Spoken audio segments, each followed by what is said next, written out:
¿Qué tal? ¿Cómo le va? Sea muy bienvenida y muy bienvenido a otro programa especial Descifrando el Coronavirus. Mire usted, hoy vamos a hablar sobre los pulmones, porque ya lo saben, son cruciales, desempeñan un papel importantísimo para mantenernos fuertes, sanos y vitales. Por eso vamos a conversar hoy con un especialista de primera, el doctor José Padua García, quien es neumólogo y médico internista y que desde que empezó la pandemia atiende casos COVID y bueno, está certificado por las sociedades de Latinoamérica, la americana y también la europea de neumología.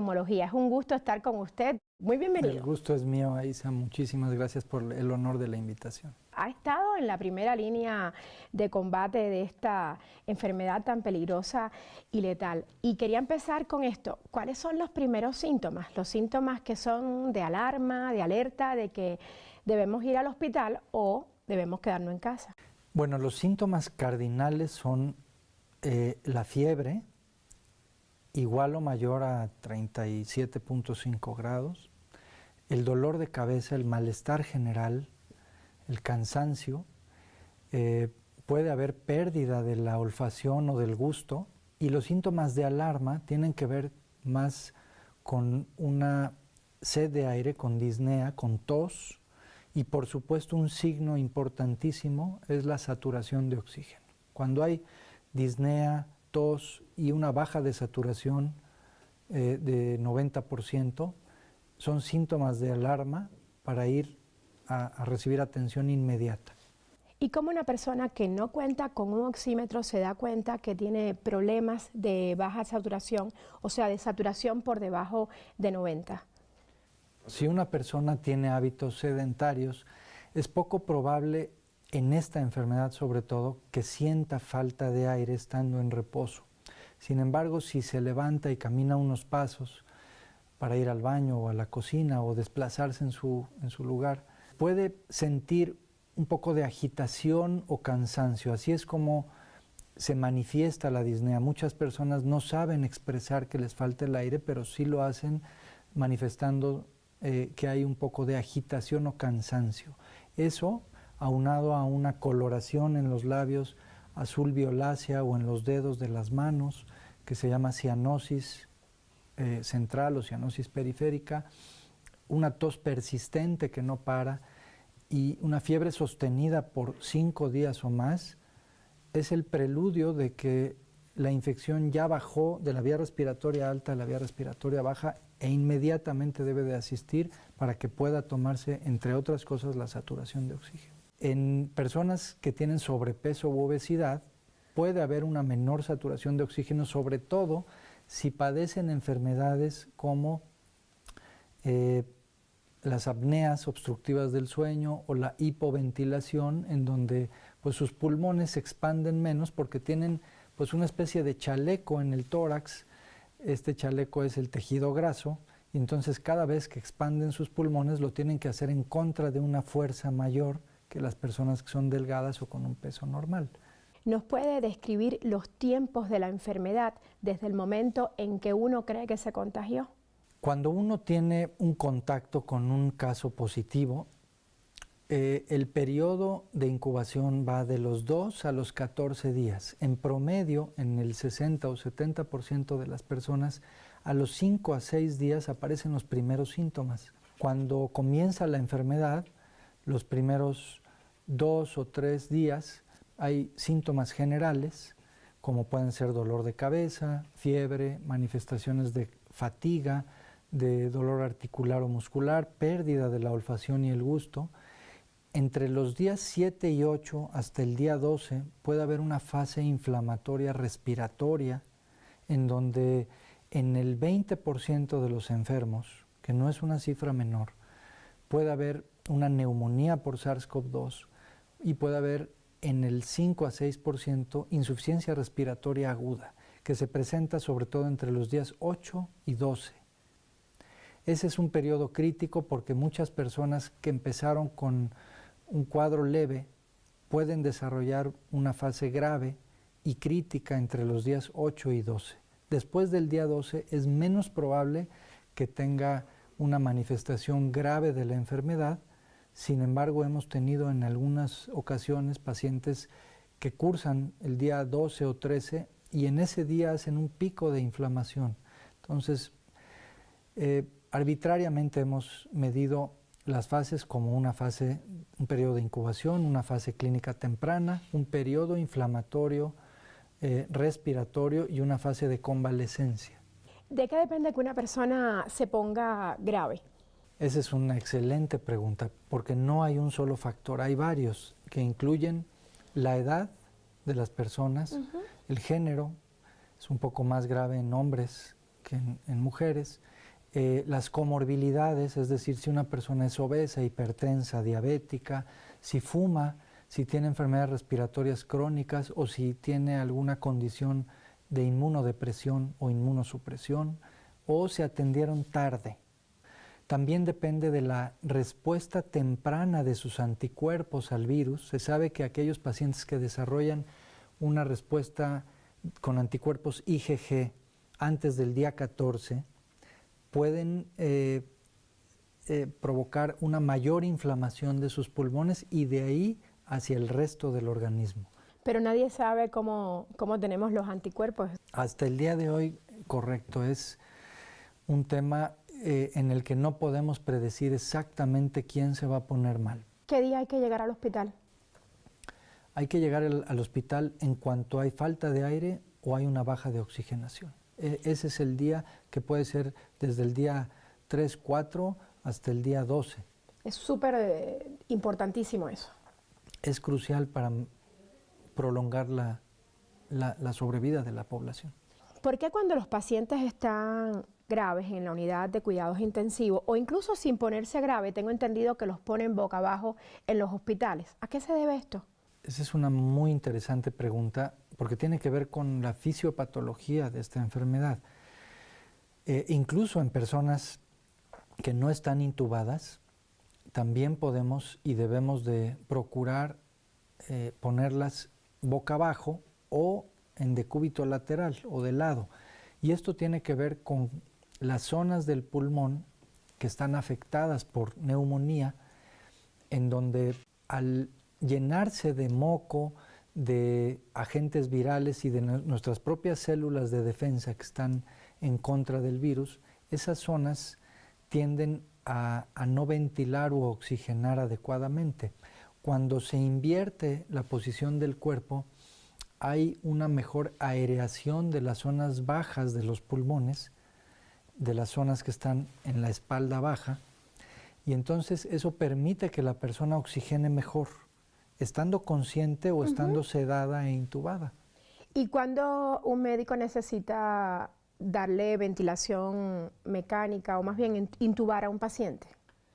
Bueno, ese es un punto crucial porque la gran mayoría de los enfermos hemos aprendido en esta enfermedad, a diferencia de otras causas de insuficiencia respiratoria, van a mejorar con fuentes de oxígeno altas, es decir, con herramientas como pueden ser mascarillas reservorio con puntas nasales de flujo alto. Sin embargo, cuando el paciente no mejora y no sube su oxigenación, y al contrario, esa oxigenación cada vez se deteriora más, o cuando manifiesta un uso exagerado de músculos respiratorios, o hay manifestaciones en su sangre de acidez y de retención de sustancias como el dióxido de carbono, que no ceden con el uso de ventiladores no invasivos, que son aquellos en donde el paciente está despierto y puede respirar a través de una mascarilla, entonces ahí sí hay que intubar a los pacientes después de sedarlos y conectarlos a un ventilador invasivo. Pero el ventilador invasivo no lo cura. Correcto, el ventilador no es un modo de curación o de tratamiento para la neumonía. El ventilador simplemente es una muleta cuya función es sustituir temporalmente la función de los órganos que están dañados. Por ejemplo, cuando fallan los riñones, se puede hacer una diálisis de la sangre en forma temporal o definitiva. Cuando fallan los pulmones, se tiene que procurar que los niveles de oxigenación en la sangre sean los adecuados. Y como los pulmones son la superficie de intercambio entre la atmósfera y la sangre, El ventilador lo único que intenta hacer es mantener los niveles adecuados de oxígeno para que los demás órganos no se descompongan. Sin embargo, no es una herramienta de tratamiento contra el virus directamente, y en casos en que se use mal un ventilador puede propiciar también daño a los pulmones. Por ello, debe de siempre usarse por médicos especialistas en cuidados críticos o médicos neumólogos. ¿Cuál es el pronóstico de sobrevivencia de una persona a la cual se haya puesto ventilación mecánica e invasiva? O sea, esta intubación. Pues el pronóstico tiene que ver justamente con el lugar en donde se atienda, las personas que atiendan a estos pacientes, si son médicos especialistas en unidades de cuidados críticos, con enfermeras especialistas. El porcentaje de sobrevida puede ser bueno, a veces puede ser incluso del 60-70%. Siempre hay un estimado de al menos un 20-30% de mortalidad. Sin embargo, hay series en hospitales grandes con médicos especialistas en los Estados Unidos, en Europa y en Latinoamérica, en donde los porcentajes de sobrevida son mínimos, incluso se habla del 20 o el 30%. ¿Qué usted le dice a un paciente que no quiere ser intubado y que está hospitalizado? Pues nosotros, por lo menos el grupo en el que yo he trabajado durante un año, hemos tratado de ser muy conservadores. Hemos intubado menos del 10% de la población que hemos atendido con formas graves y críticas, y eso nos ha dado muy buenos resultados con una sobrevida muy alta, arriba del 93-94%. Sí, es bastante alta. ¿Y qué tratamiento han ocupado, doctor, para evitar la intubación? Pues, entre otras cosas, fuentes de oxígeno como puntas de flujo alto de oxígeno, ventiladores no invasivos.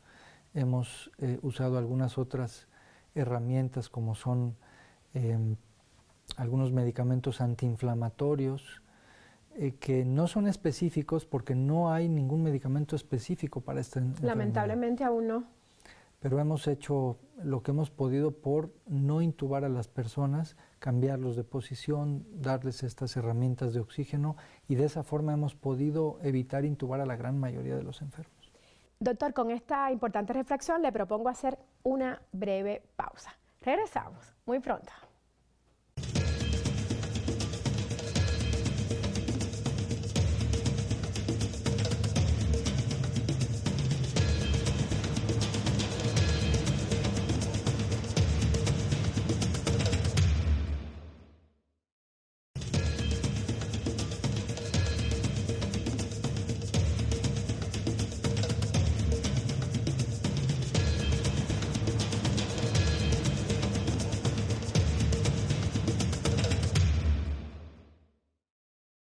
Ya estamos de vuelta para continuar descifrando el coronavirus. Y yo les decía antes que teníamos hoy un invitado muy especial, un doctor que ha estado todo este año que llevamos de pandemia en la primera línea de combate. Y es el doctor José Padua García, quien es neumólogo y médico e internista. Y voy a recordar, doctor, que usted también es miembro de la Sociedad Latinoamericana, Europea y Americana de Neumología. O sea, que estamos hablando con alguien que conoce a ciencia cierta lo que está pasando. Doctor, ¿cómo uno se infecta? Digamos que si yo paso por un lugar donde minutos antes o segundos antes estuvo una persona infectada y no usó el cubreboca, expulsó estas gotículas, ¿yo me puedo infectar?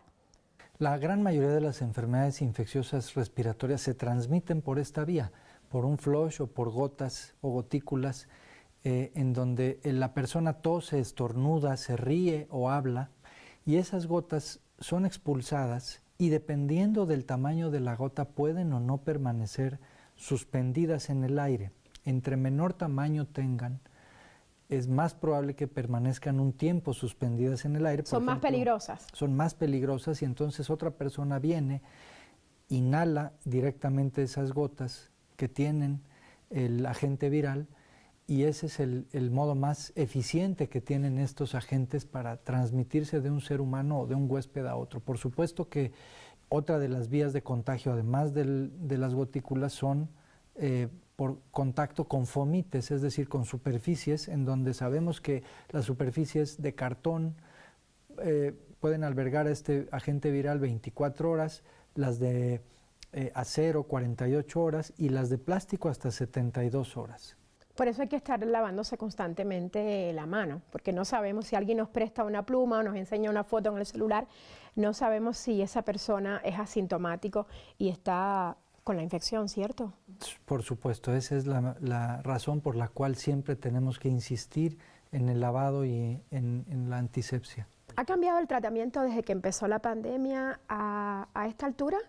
Sí han cambiado, sobre todo los que tienen que ver con la inhibición de la replicación viral. Sabemos que si bien el Remdesivir es un medicamento no específico, pero que tiene una tasa de éxito entre el 35 y 40%, ese medicamento en Latinoamérica hemos tenido mucho problema por el costo tan alto que implica.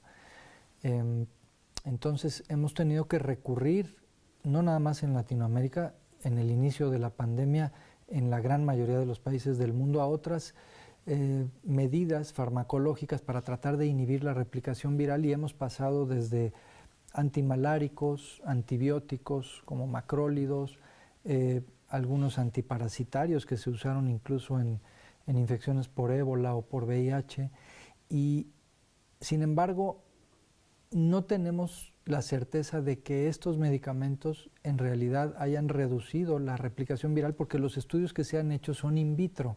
Claro. Y algunos estudios clínicos, pero sin el poder de la evidencia científica que quisiéramos. Sin embargo, en relación a la antiinflamación, sí hemos visto resultados muy prometedores y extraordinarios con el uso de corticosteroides, de glucocorticoides como la dexametasona, la metilprednisolona, y también con anticoagulantes. Eso ya es cuando el paciente está grave. Esos son medicamentos que se usan solamente cuando el paciente está grave. Doctor, y cuando el paciente es afortunado y no llega a ponerse grave, ¿qué tipo de tratamiento ustedes le dan para que no llegue a ser grave?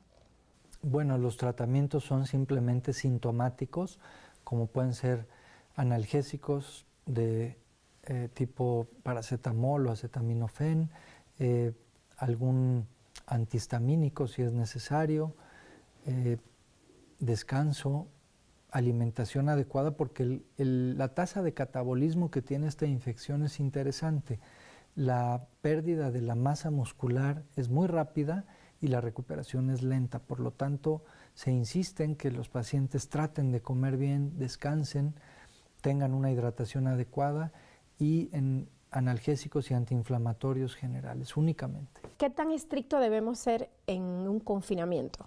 La verdad es que tiene uno que ser exageradamente juicioso y estricto en el aislamiento. Lo ideal es que la persona infectada se quede en su habitación, si es posible. Sabemos que hay familias en donde pues es imposible, pero lo ideal es que esté confinado en una habitación, que reciba sus alimentos, que no comparta el baño o el sanitario con otras personas, que no comparta fomites como pueden ser cubiertos, vasos, platos, toallas, y que después de 10 días, que son los periodos en los que se marcó ya desde hace muchos meses por la OMS y los Centros para el Control de Enfermedades de Atlanta, el paciente puede volver a tener contacto con los demás porque se sabe que ya no es infectocontagioso, aún a pesar de que las pruebas pudieran seguir saliendo positivas. Por eso mismo se insiste en que no es necesario repetir las pruebas después de 10 días. En casos graves, que son los pacientes que están hospitalizados o en una unidad de cuidados críticos, el periodo se prolonga hasta 15 a 19 días. Entonces, en esos pacientes, el personal de salud tiene que tener muchísimo más cuidado en el manejo, sobre todo de las secreciones respiratorias, porque en ese tiempo todavía se pueden contagiar. ¿Quién se muere? ¿Cómo se muere? ¿Y por qué se muere por la COVID? Bueno, ¿quién se muere? Se muere las personas que tienen mayor edad, las personas que tienen enfermedades, sobre todo obesidad, hipertensión o diabetes, o las tres. ¿Cómo se mueren? De la gran mayoría de insuficiencia respiratoria y algunos otros de complicaciones como son formación de coágulos en la circulación pulmonar, de algunas arritmias cardíacas. Esas son las causas de mortalidad. ¿Y por qué se mueren?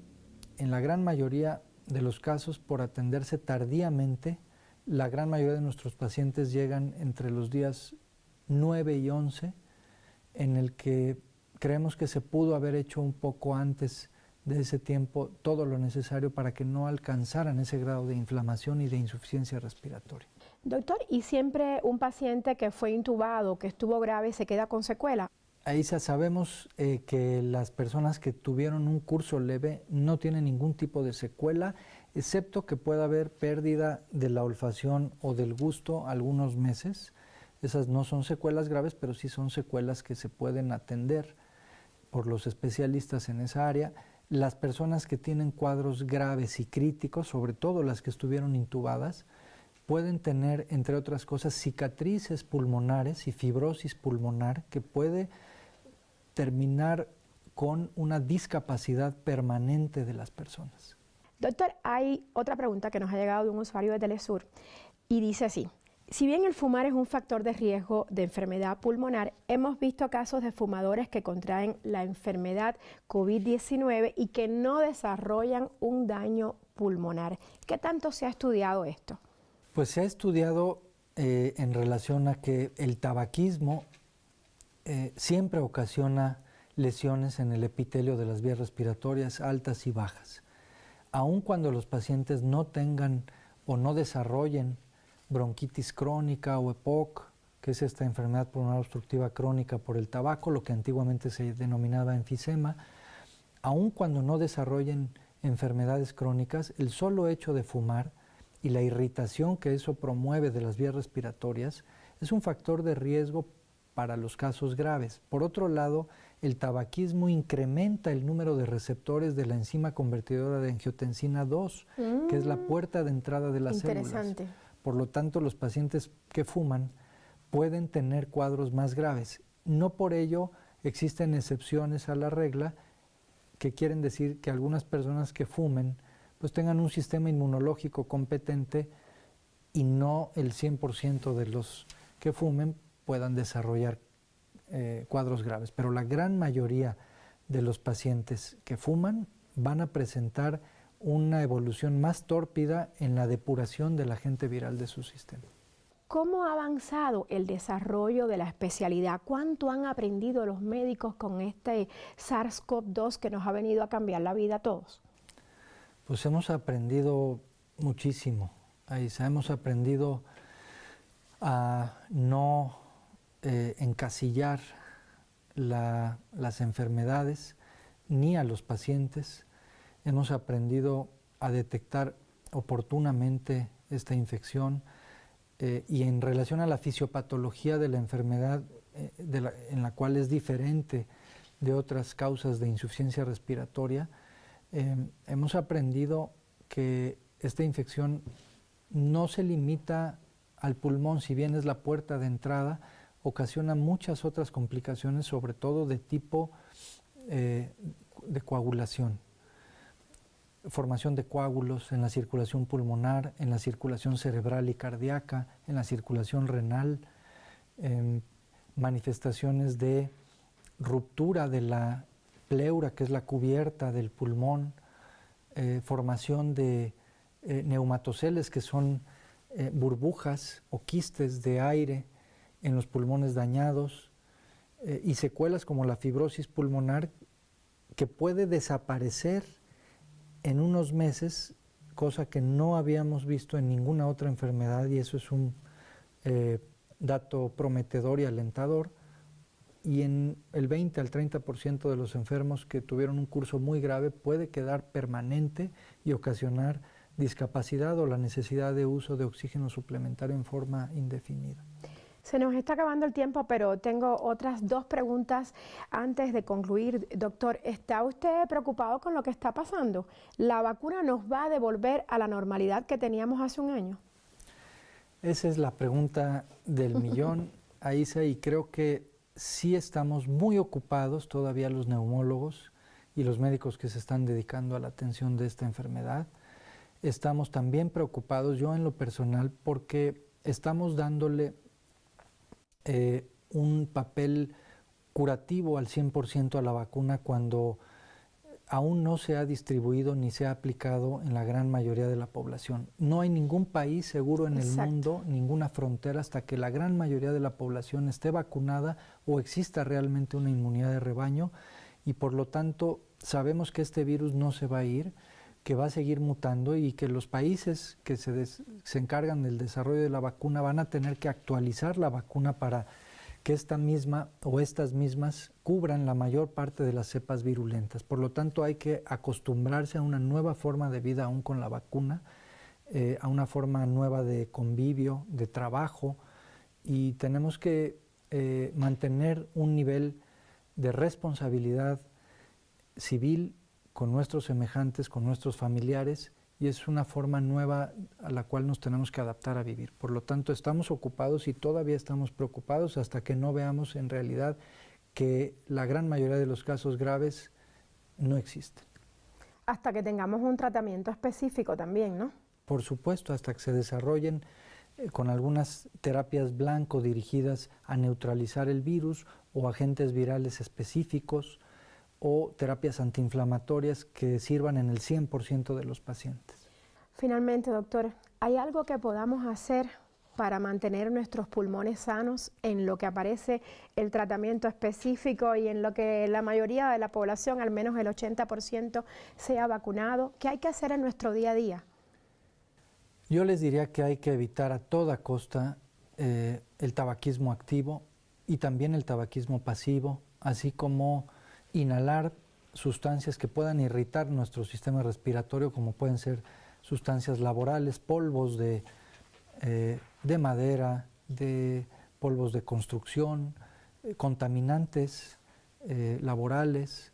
Hay que tratar de hacer ejercicio en la medida de lo posible 4 o 5 veces por semana para tratar de incrementar nuestra capacidad respiratoria.